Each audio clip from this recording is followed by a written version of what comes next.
BFM Business, le grand journal de New York, Emmanuel Dutheil.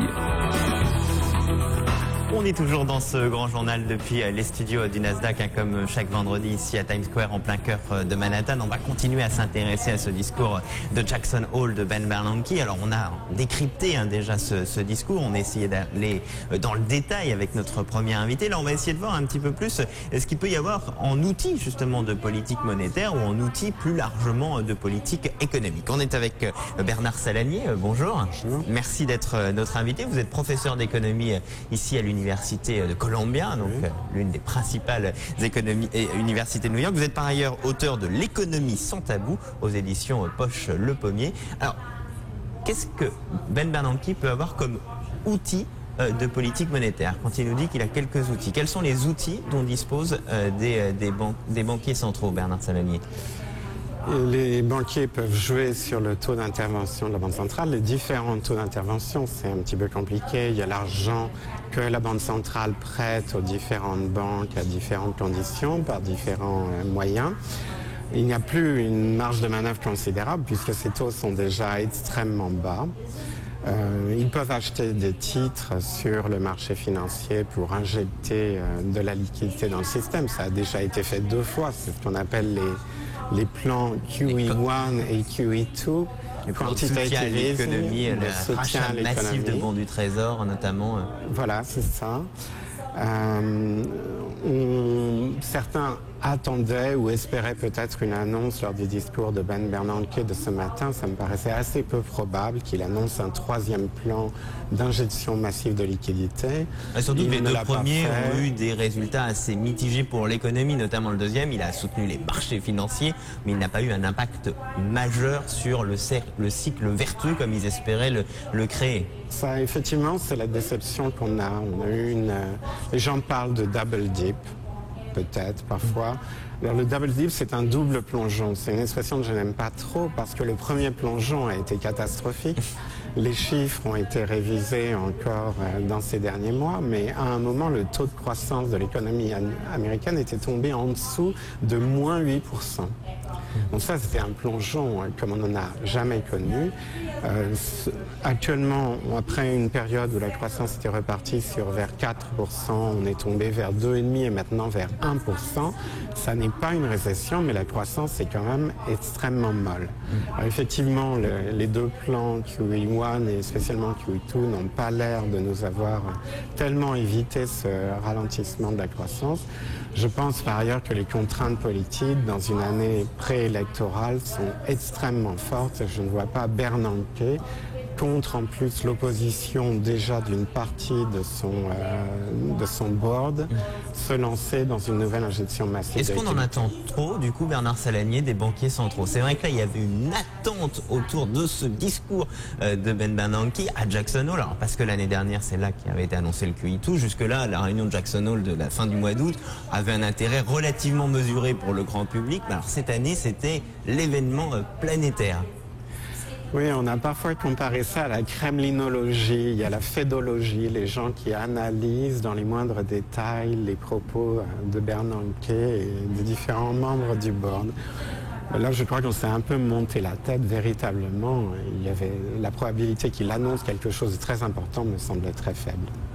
Est-ce que justement, malgré tout, le fait qu'il n'y ait pas d'annonce est peut-être encore la meilleure nouvelle puisque c'est accompagné du fait que, selon lui, les fondamentaux de l'économie américaine restent solides à moyen et à long terme? Est-ce que c'est pas ce message qui était peut-être le plus rassurant et qui explique la hausse importante des marchés financiers, même si on a eu l'impression qu'ils ont dû lire 3 fois le discours pour bien l'interpréter, parce qu'il y a eu 3 mouvements assez différents sur les marchés financiers. Mais je ne me hasarderai pas à interpréter trop les mouvements quotidiens ou infra-quotidiens des marchés. On a souvent des surprises quand on essaie de le faire. Ça, c'est l'avantage. Quand on est professeur à Columbia, on a le temps et on réfléchit au long terme.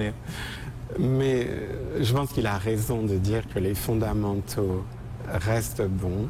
Il y a des inquiétudes assez fortes sur le marché de l'emploi, sur la consommation et la crise de confiance qui se crée autour des problèmes sur le marché immobilier, de l'emploi qui ne redémarre pas, etc., et de la consommation qui reste étale, je pense quand même que ça va repartir prochainement. Donc je ne vois pas le risque d'une nouvelle récession importante. Et c'est que pour vous, il n'y a pas de risque de récession de l'économie américaine, puisque là on voit les études un petit peu fleurir. C'était Morgan Stanley, il y a maintenant de cela une dizaine de jours, qui nous dit risque de récession en zone euro et aux États-Unis. Il y a eu plusieurs études ces derniers temps qui disent oui, il y a un risque potentiel de récession. Pour vous, a priori, au lieu des fondamentaux là, il n'y a pas de risque de récession en tant que tel? Non, je ne dirais pas ça parce que ce serait dire qu'il y a une probabilité nulle. Je pense que ça reste un scénario qui a une probabilité assez faible. Alors justement, après, si on doit rentrer dans cette économie, cette fois au sens large, au-delà de la réserve fédérale américaine, puisque justement Bern Bernanke nous dit les fondamentaux sont bons, mais moi j'ai certes quelques outils à ma disposition, mais c'est le politique américain qui a les outils. Qu'est-ce que concrètement Barack Obama et ses amis républicains peuvent faire pour relancer la machine dans un contexte où les marges de manœuvre paraissent au niveau zéro?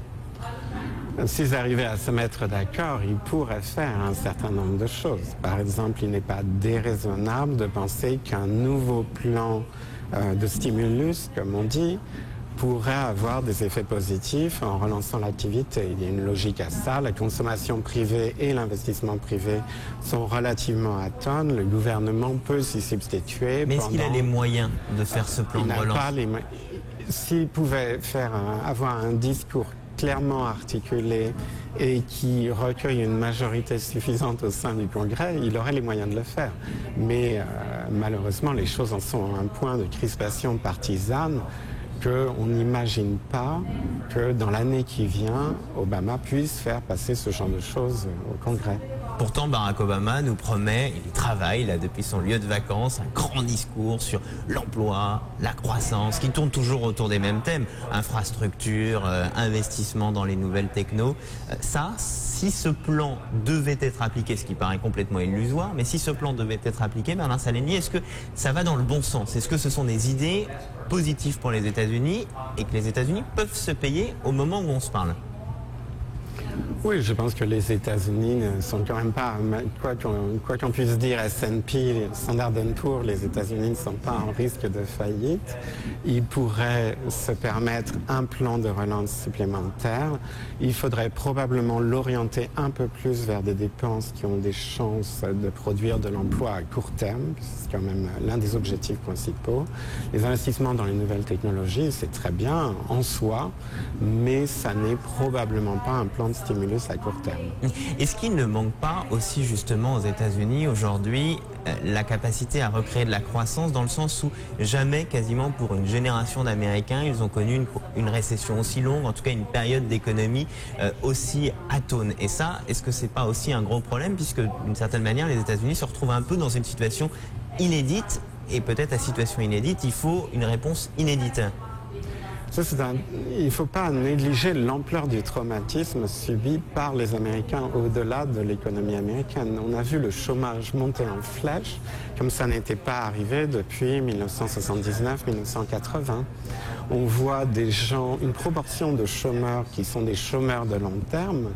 On appelle ici à partir de 6 mois au chômage. À partir de 6 mois, mais tout de même, la moitié des chômeurs maintenant sont au chômage depuis plus de 6 mois.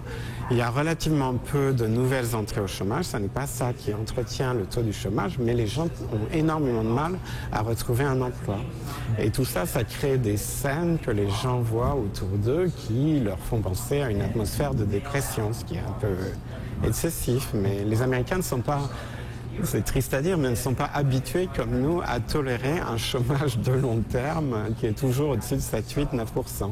Et bien vous restez avec nous, on va continuer de parler de tout cela avec Bernard Saleny, professeur à Columbia, qui est notre invité dans ce grand journal ici en direct de New York.